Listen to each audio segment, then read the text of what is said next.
Hello, and welcome to Spilling the Loyalty, a Digitas podcast. I am co-host Melissa Berger, and I'm the Chief Solutions Officer at Digitas. Hi, great to be here. My name is Amy Lanzi, your co-host and the CEO of Digitas North America. We are so thrilled to be doing this podcast today, and we have a very, very special guest with us.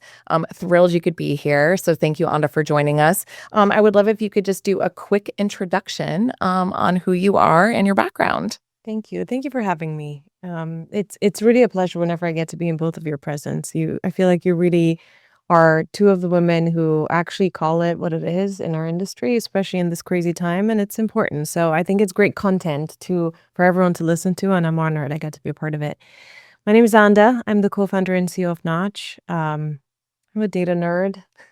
I've been studying marketing for 10 years. I don't know if I'm a marketer yet. I feel like I do a great job of advising marketers, but I find marketing to be an extreme sport, as I was saying earlier this morning at an event. And I think this moment in time is probably one of the most interesting, chaotic, disruption-filled moments in time to be having this conversation. So I'm excited for it. We are too. We're happy to have you. Thank we you. feel the same way about you. You're a data nerd, we're marketing nerds. So we're a great combination. Yeah, exactly. Yeah. Well, for our listeners, not everybody knows what Notch is, right? I have been fortunate enough and at Digitas to get to know you personally, some of your co-founder, your team, but not everybody knows who you are, and we want to change that. So can you talk a little bit about Notch and even where the idea came from? How did you decide to co-found this incredible company? So, as I said, I'm a data nerd. So really the idea for Notch came as a curiosity about how we could use the realm of digital to collect data about audiences, about what they really want from a digital experience, and see if we could use the signals that they're willing to share and some of the implicit signals to alter those experiences so that the value exchange between brands, content, and audiences is just made better. And that's really been at the core of our mission, how we've operated, and what we've always tried to build. And over the last, 6 to 8 years, as we've come to learn the kind of craft of marketing, we realized that really great storytelling drives emotion, and really great storytelling drives behavior. But really good storytelling is also patient, and it understands that it takes time and multiple touch points across multiple channels to really get someone to feel something, to get someone to do something. So as such, we as a company have evolved with this realization. We started initially collecting data in one small place around a, limited set of behaviors.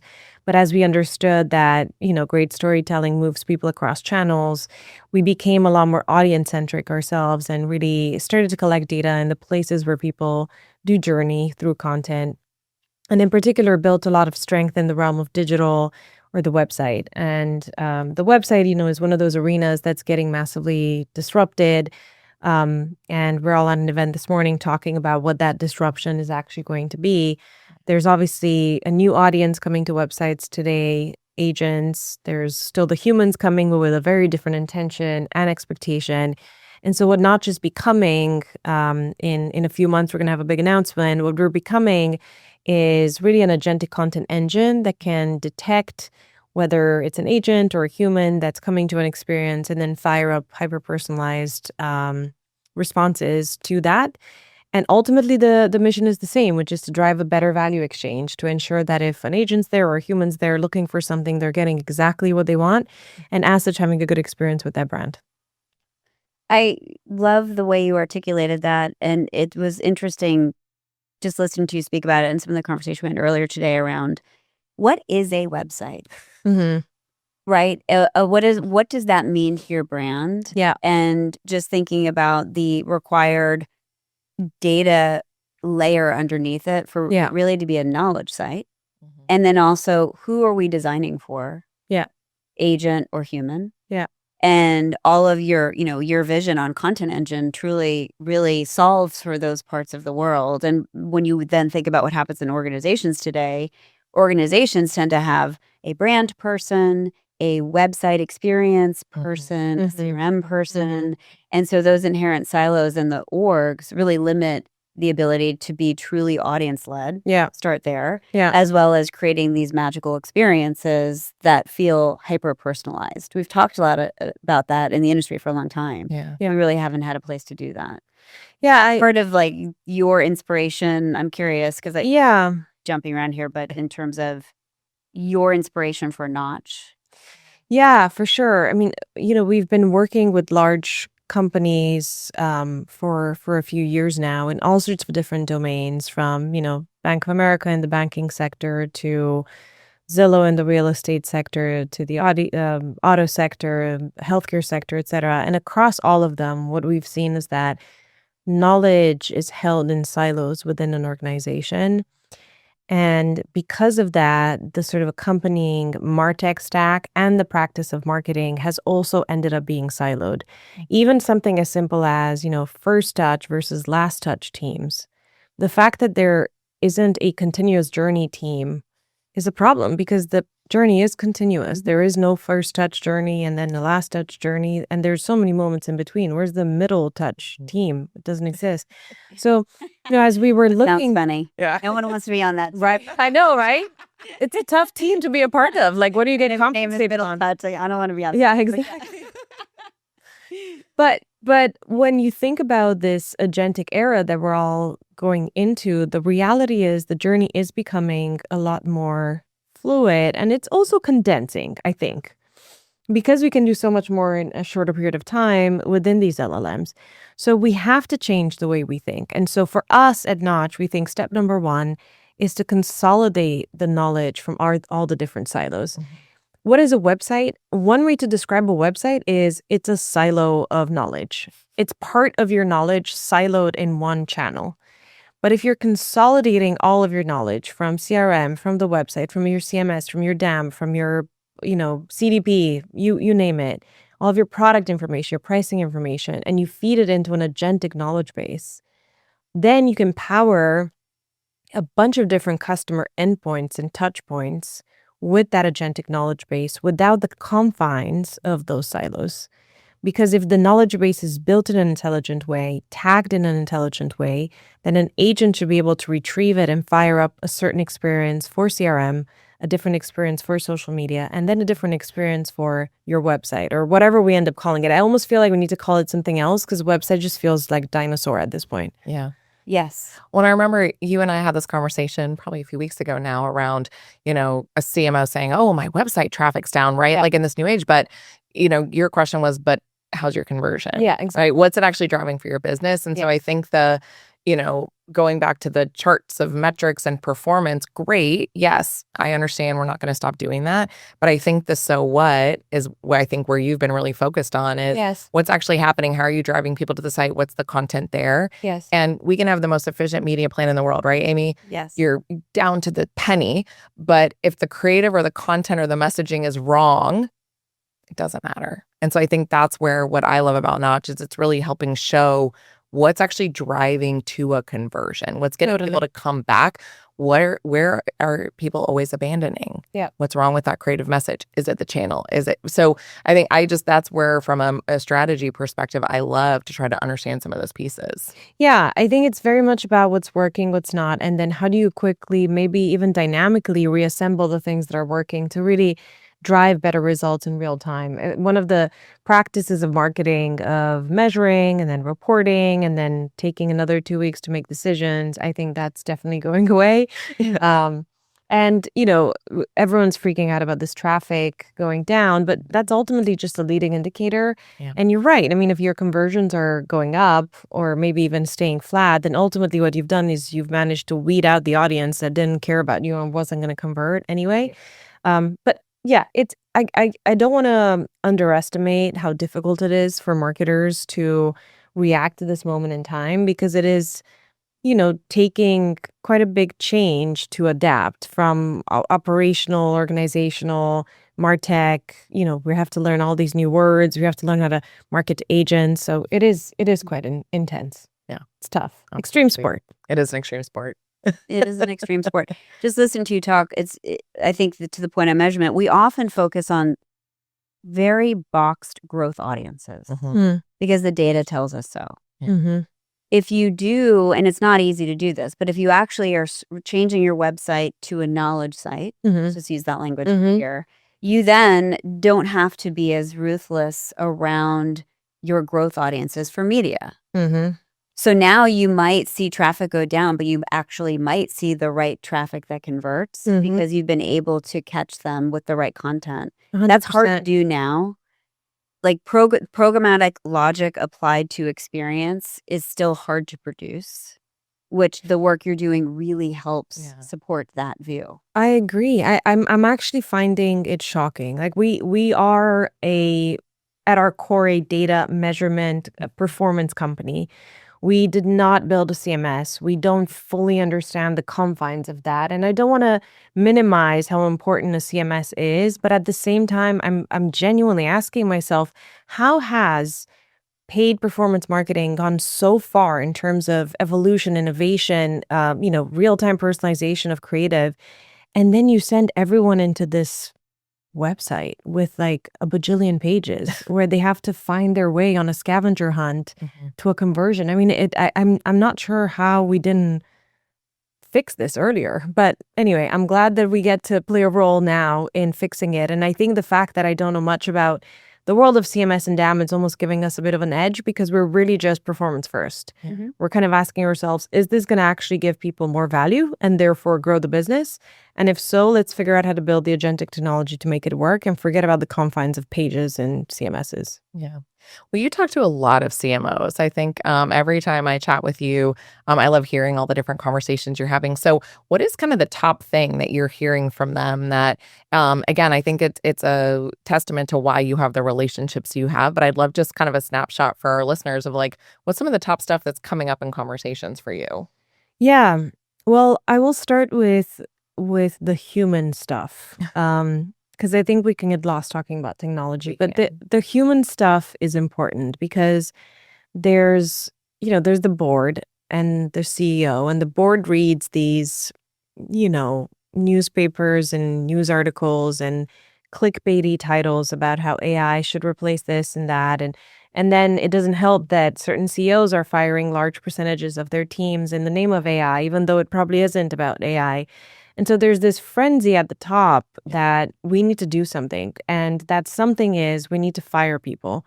So I think CMOs, and myself included, I think we're all sort of wondering, how do we change that conversation? Because it's just not true. Yeah. And I wish that, more board members were listening to this podcast and just in general understood that AI is not yet in a place where we can just fire people and have AI take over. It just isn't. We just heard from a group of CMOs and technologists this morning about this topic. Yeah. So that's the thing that I think most CMOs are worried about. How am I going to survive in my job if I don't play ball and agree that by firing 20% of my team, I'm going to force the rest to actually use AI and get more productive overall? That's number one. Number two, I think there's real trepidation around marketing to agents and what that means and what it looks like. Is it a separate practice? There's a lot of noise around this space of GEO. Yeah. And how do we increase our LLM visibility? I try to talk to CMOs about this because I think in some ways, I don't know if you know Theranos. Do you know Theranos? Yes. Yeah. I think there's like a bit of a Theranos moment happening in this space Yeah. where there's a lot of promise Yep. that the magic pill has been invented and all you need to do is add some metadata to your website and pay $100,000 to someone and your LLM visibility is going to go up. But what CMOs I don't think understand is that this is a simulated data set and it actually has less and less correlation to reality the more we use LLMs. Because each LLM has history about each of us, and the more we talk to it, the more personalized it becomes. So simulating that is just not something that's possible. We've seen a lot of our clients who've leaned early into GEO actually end up hurting their business results. So I talk to CMOs a lot about this because it's important for them to understand Yeah. that marketing to agents, first, is not an exact science, not yet anyway. Two, if you over-index on it too early and forget about the human, you're going to end up hurting your business results. And three, agents are in service of humans. And I think we forget that a little bit. Like and ultimately marketing is the practice of being in service of humans, of being in service of your customer. Yeah. So remembering the human experience is another important topic.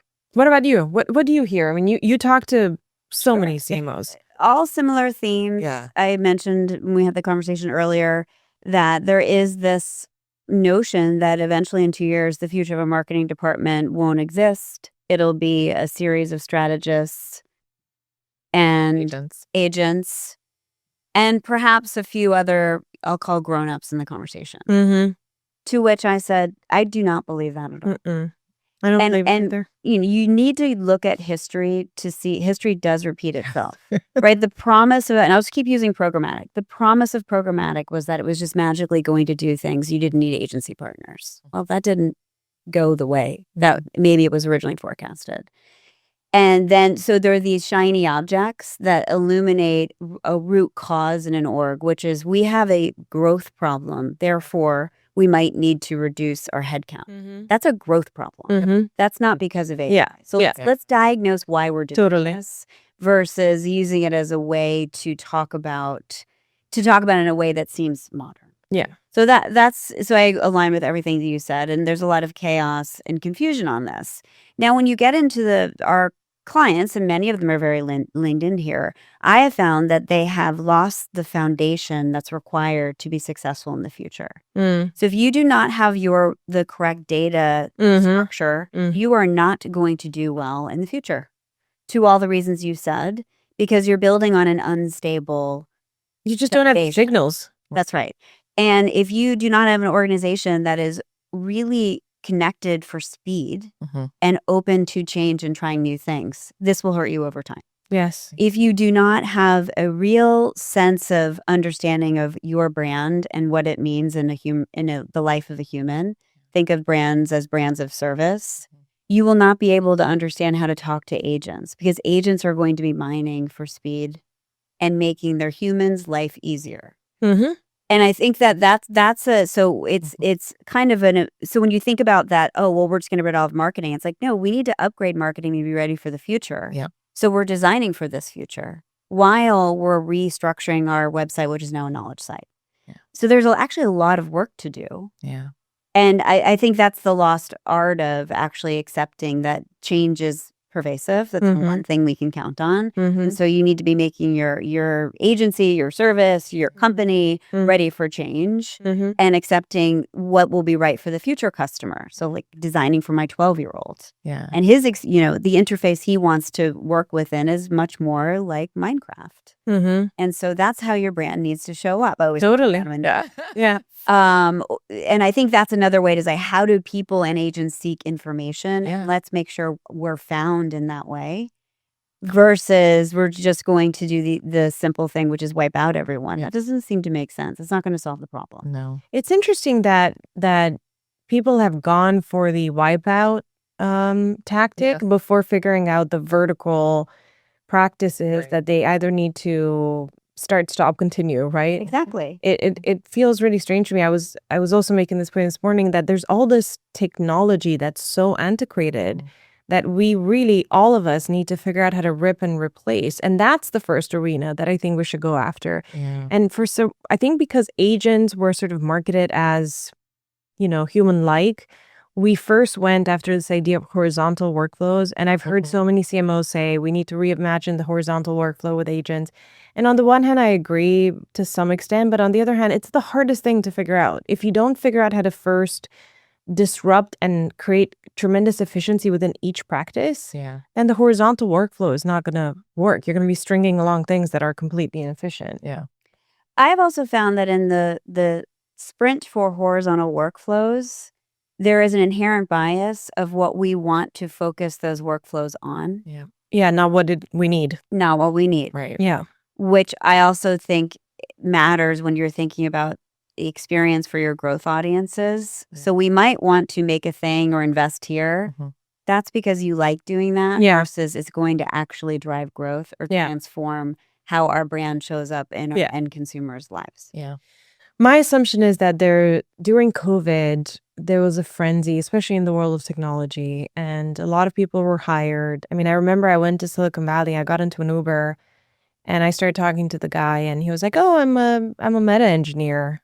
And I was like, it's Tuesday at 11 a.m. What are you doing driving an Uber? And it's like, I'm just bored. I just finished my work this morning and I do like an hour or two of work. And, people were like getting 2 or 3 different jobs. I mean, there was definitely something going on that felt, maybe a little bit out of place. I think there's a correction on that front. But then I also think when people are letting go of other people, I'm an optimist. So I think it's going to end up retraining a lot of people. Yeah. And inevitably we're going to end up hiring those people back, but they will have new skills. Because the thing that is true is that we need some new skills in order to work with AI. Yep. We need to get really good at understanding context and training and prompts, right? And this is going to be, I hope, the forcing function that does that, but we're still going to need humans. The bottleneck for AI is humans. AI needs human input, human command, human control. So, yeah. And I had the pleasure of seeing Shelley Palmer speak, and he's amazing. And he left all of us saying, we are in control of this to a degree. Yeah. Mm-hmm. Let's not design it without humans in the loop, please. Yeah. Be responsible on what you're framing as a leader in the industry. We are here. Yeah. We don't want that world. Yeah. Brand governance matters. Human touch matters. Totally. Tact matters. Yeah. Those are magical things that come from our ability to use our brains and have conversations. Yes. That doesn't mean we shouldn't also use the agents appropriately for things that are low value actions, that we should use them to save our time, our human time. Yeah. But we should be thoughtful about that as well, which I was inspired by that. Yes. In terms of what it means and amazing. how we're counseling each other. Yeah. Well, you've talked a lot about 2026 being the year of realism, which we love. And I think, of course, this is a loyalty podcast. So we have to bring it back to loyalty. But when we think about kind of the year of realism, we've talked about all, AI, AEO, GEO. There's so much misinformation out there too, which is where I think some of these rash decisions are coming from. But I'm curious when you think about just loyalty in general, brand loyalty, I'm not talking about a program. What do you think realism looks like in that sense? And as you think about what do brands need to accept? What are some of the truths about kind of driving loyalty, repeat purchase, and what that looks like kind of from your perspective? I'd love to hear. So first, let me define what I meant when I said realism and the year of realism. Yes. Last year felt like the year of hype and frenzy, and maybe even the year before, but definitely last year. I remember when Agentic AI came out, and I think I didn't sleep for 2 weeks, coding my first. I was like, oh my God, I have all these ideas, and now I can actually bring them to life. And I think we all went through that, as individuals, as organizations. I think 2026, I went to CES, and I was having all these conversations. I met with Amy there, and it really felt like everyone was like, okay, we played around with it. I think we're sort of understanding now what it can and cannot do. And so it felt like a lot of the conversations were becoming a lot more realistic. Yeah. Now, in terms of loyalty, here's my realistic perspective and also my optimistic perspective. I'm an optimist, as I said. I think ultimately LLMs and the existence of them is going to raise the bar for what brands need to do to build loyalty with their audiences. Yeah. An LLM is the perfect answering machine. It gives you the value exchange is almost instant, and it's almost perfect because it's hyper personalized to you. So I don't know if you felt this as a consumer, but when I go to anything, like when I talk to my Apple Watch, sorry Apple, but when I talk to my Apple Watch, I'm like, what is this? Like the fact that you cannot tell me how many steps I did 3 days ago or whatever, it's not even a complicated question. My bar has gone so high for any experience. And so I think as humans, we now expect a really perfect value exchange. Yep. The other thing I'm seeing more and more in our own marketing with all of our clients is the value of humanity and relationships. The more we interact with these answering machines, I think the more we value having human interaction. So I'm seeing more in-person events. I'm seeing more activations. I'm just seeing people go for the emotional, creative, and language, because I think the kind of brand and community around a brand combined with the call it practice of hyper-personalization and everything that powers it, I think those two things, if done well together, can actually drive loyalty in a scalable way. Absolutely. Well, when we were talking at breakfast just around, personalization of scale and the promise behind it, and if anyone felt like they'd mastered it, not a single brand Yeah. marketer or agency person raised their hand because it constantly gets more complicated. Also, making sure your personalization is accurate, we know Yeah. is a very specific task. So I think like it's just been interesting hearing your perspective and talking with marketers around a lot of this stuff is still hard, even in this age of AI. It hasn't fixed a lot of the problems that marketers have had. Well, I think, as Amy said, the most foundational issue is the training data set Mm-hmm. and having the right training inputs and also the right data to tell AI, here's 100 content assets and these 60 suck, right? Because what we've all been doing is we've been training our generative AI engines on all content without telling it what content is bad. Yeah. So then it generates something that is at best average. That's Yeah. why there's so much AI slop out there. So that's not going to help loyalty if you Absolutely. do that, right? Yep. So I think that's why I'm saying this hyper-personalization practice has to have at its core a performance-driven practice that really helps the AI understand what is good, what is bad. And there's some solvable problems. Like I think personalization is ultimately a technology problem and it's solvable because of the latest advancements in agentic technology. But I think there's some problems that aren't technology problems. For example, what is good content? Mm-hmm. And actually codifying that, Yeah. like figuring out how to really put words to the feeling that good content gives you. It's almost like, there was that experiment with the painting that Pollock made versus like some kid just threw a bunch of paint at, a piece of canvas.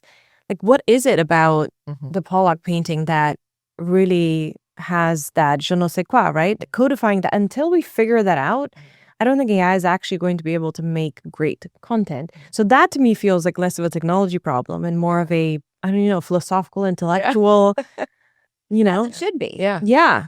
Depending on the contextual moment you're within. Yes. Meaning a wonderful experience might be very different in terms of your content messaging and what you would Yes. say versus the first time you go to what we're now renaming knowledge sites. Yes. I love that. And we've always done that as you think about, but we've done it in an analog, people-based way. So you've built your comms plan. Mhm. We both have been connections planners where you're like, in this moment in time, Melissa should get this message. Mhm.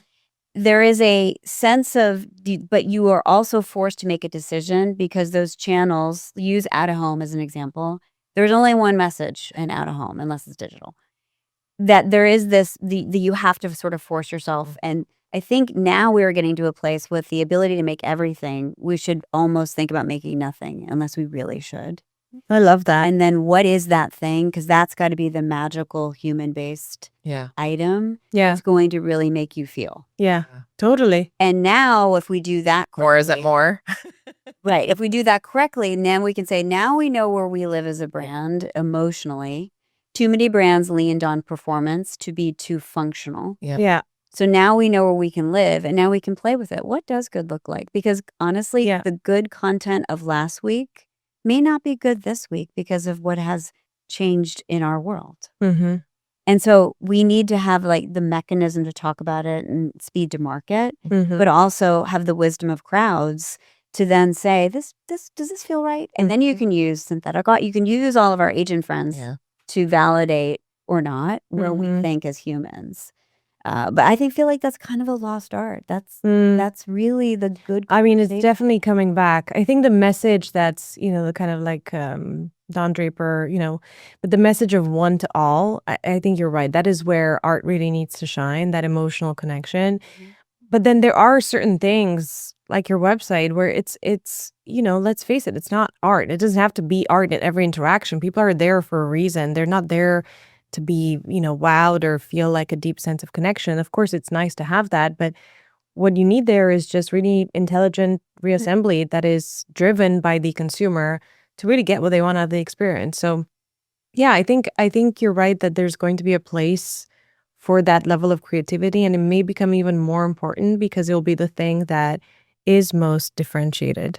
Has to be. We talk often in the world of Digest about our single focus is how we earn our way into your life. And that will be the path to loyalty. Yes. Yeah. So what is your brand promise? What is your value? Not purpose, but your value. Am I making you a better mom, a better runner? Yeah. What is my place in your emotional framework? Yeah. Yeah. And then that should be the item that allows me to determine what is the knowledge I should share at a website versus what I should share in a slow touch point like at a home versus something that should be dynamic like that SMS you're getting from your favorite brand. Yeah.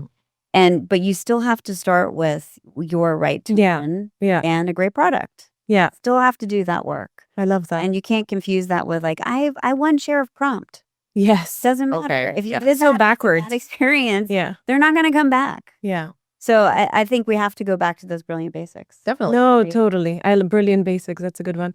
I will say that as you were talking, I had this, I don't know if it was like a slight PTSD moment, but I remember I went to Cannes one year and every CMO, all they talked about was brand purpose. I can't remember what year it was. It was somewhat There at the recently. same time. Yes. And I will say that there wasn't that felt like an era and maybe like a breed of CMOs that were really just focused on that. Mhm. And I think in today's world and tomorrow's world, we have to be technology, performance, data first, but understand that those are the fundamentals Yep. as opposed to only be in that brand purpose, brand value world and have it be divorced from all the other activations. I don't know. I feel like we keep going like either too far on one Absolutely. side or too Oh. far on the Yeah. other. And yeah. I agree.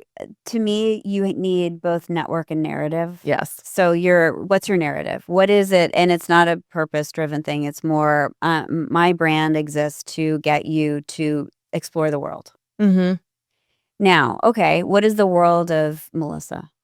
What is the infrastructure underneath it? So I'm clear on the world she wants. Yeah. So when she shows up in the interface in which she connects with me, I know exactly she wants to go somewhere from Atlanta because she lives there. Yes.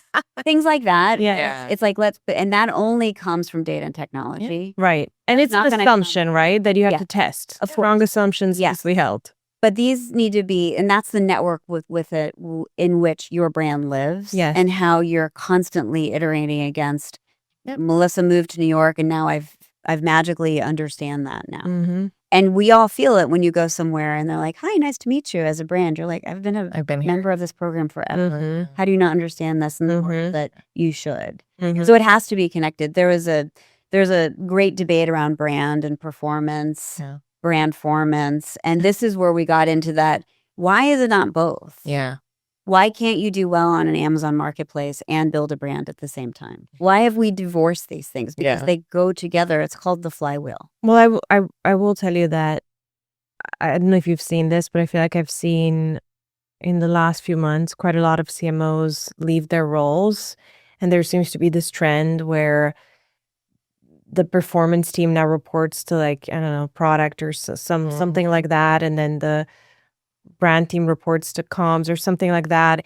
It feels like the practice of marketing is falling apart a little bit at the top. And I think it is because a lot of CMOs have either come up through one or the other side. Yeah. And I think to be the CMO of the future, you really have to be able to speak both languages. You have to. Yeah. And it's a very high bar, and I get that it's really hard. And I think if you're on the brand side, you can learn the performance and vice versa, at least enough to be dangerous. Yeah. But it feels like a must for CMOs today. 100%. Yeah. I don't Well- know why you would split them. Yeah, no, absolutely. I mean, it's really interesting. I think this is forcing brands to be more focused. What do you truly stand for, and how does that come across no matter what your network is? Because a lot of the sites with 1,000 pages now, 980 of them don't really matter as much anymore. So what are you trying to communicate? Which I think is really interesting.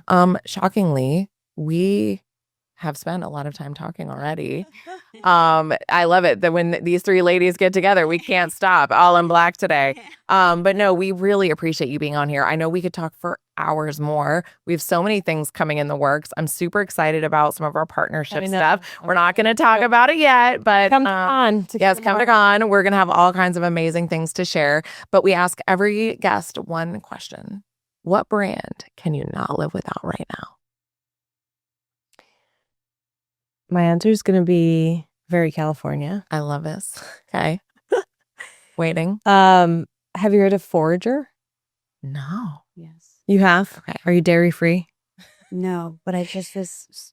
Anyway, you tell your story. So I found out 3 weeks ago that I'm allergic to two things I love the most in life: dogs and dairy. I know. It's really bad. I have I- 2 dogs and they will continue to live with me. Obviously. It's fine. I'll just use an inhaler. But I've been trying to take out dairy as much as possible. Okay. And as it turns out, in the realm of alternative milks, there's quite a lot of junk in them. Yes.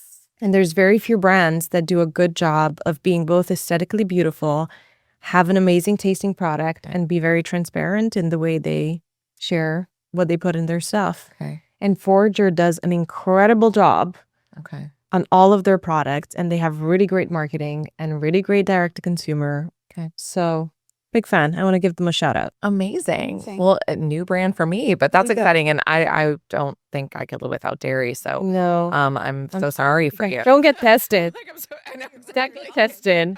Yeah, or my dog. She would still just be snuggling. Yeah. I would care. So I'm glad you're not going to kick the dogs out. No. Can't end Never. on that note. But anyway, thank you so much. To our listeners, please follow us. We have more coming soon, but we are so thankful to have you today and always. Thank Yeah, you. great partnership. Thank you so much. Thank you.